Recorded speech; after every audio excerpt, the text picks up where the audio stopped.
পাকিস্তানের দেশে অনেক উন্নয়ন করেছে, অনেক, যে আপনি চিন্তাও করতে পারেন পাকিস্তান কি পরিমাণ উন্নয়ন করেছে। আপনারা অনেকেই জানেন না ইতিহাস, বক্তৃতা করে শুনিয়েন।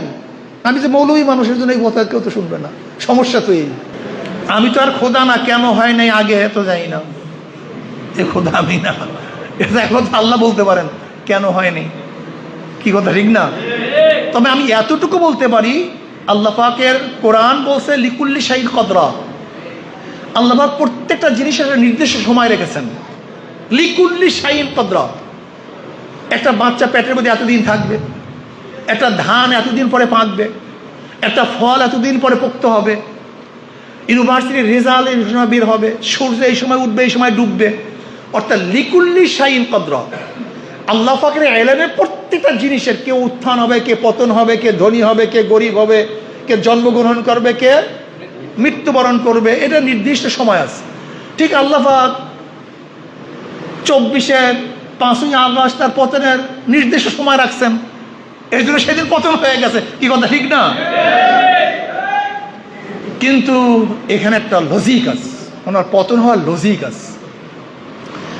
দেখেন, আমি তো মোল্লা মৌলবী, এর জন্য আমার কথার তো অত বেশি গুরুত্ব হয় না, অনেকে খবরে নেয় না। এখানে যারা পুরান আছে, আমি আরো 5 বছর আগে থেকে বক্তৃতা করছি শেখ হাসিনার ব্যাপারে। আমি কি বলছিলাম?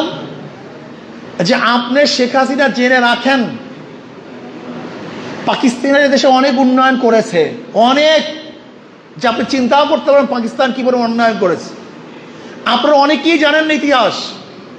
বরং পাকিস্তানের যখন পূর্ব পাকিস্তান পশ্চিম পাকিস্তান যখন এক ছিল, পশ্চিম পাকিস্তানের চেয়েও পূর্ব পাকিস্তানের জন্য বাজেট বেশি ছিল, আপনারা অনেকেই জানেন না। কিন্তু 45 বছর ধরে কোটি মানুষের আস্থায় পাইপের বস আরএফএল পাইপ। ইতিহাস কিন্তু অনেকেই জানে না। সমস্যা হলেই পশ্চিম পাকিস্তানের চেয়ে পূর্ব পাকিস্তানের জন্য বাজেট বেশি ছিল, এরপরও পশ্চিম পাকিস্তানের সাথে পূর্ব পাকিস্তান থাকতে পারে নাই কেন?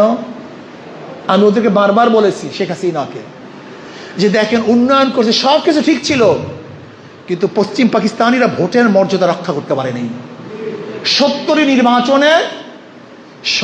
নির্বাচনে আওয়ামী লীগ সবচেয়ে বেশি ভোট পেয়েছে। সরকার গঠন করবে আওয়ামী লীগ পশ্চিম এবং পূর্ব পাকিস্তানের। প্রাইম মিনিস্টার হবে কে? শেখ সাহেব। তিনি রফা দফা করতেছিলেন, কিন্তু ভোটের মর্যাদা না দেওয়ার কারণে এদেশের মানুষের কাছে যাহা কিছু ছিল তা নিয়ে ঝাঁপিয়ে পড়ছে। আমি শেখ হাসিনাকে বারবার একটা কথা বলেছি, আপনি যত উন্নয়ন করেন, বক্তৃতা করে শুনিয়েন। আমি যে মৌলবী মানুষের জন্য এই কথা কেউ তো শুনবে না, সমস্যা তো এই। বলছে আপনি যত পদ্মা সেতু দেখান, মেট্রো ট্রেন দেখান, আপনি যত চিটাগাংয়ের ওই টানেল দেখান, মেগা প্রজেক্ট যতই করেন না কেন, যেহেতু আপনি ভোটের অধিকার রক্ষা করতে পারেন নাই, আপনি অপেক্ষা করুন, আজকে হোক কালকে হোক, বাংলাদেশের মানুষের কাছে যাহা কিছু আছে তাহা নিয়ে ঝাঁপিয়ে পড়বে আপনার বিরুদ্ধে। এই বক্তৃতা আমি অনেক আগে করছি, কিন্তু অনেক আগে, এটা কি 24-এ না, কিন্তু এটা অনেক আগের থেকে আমি করেছি।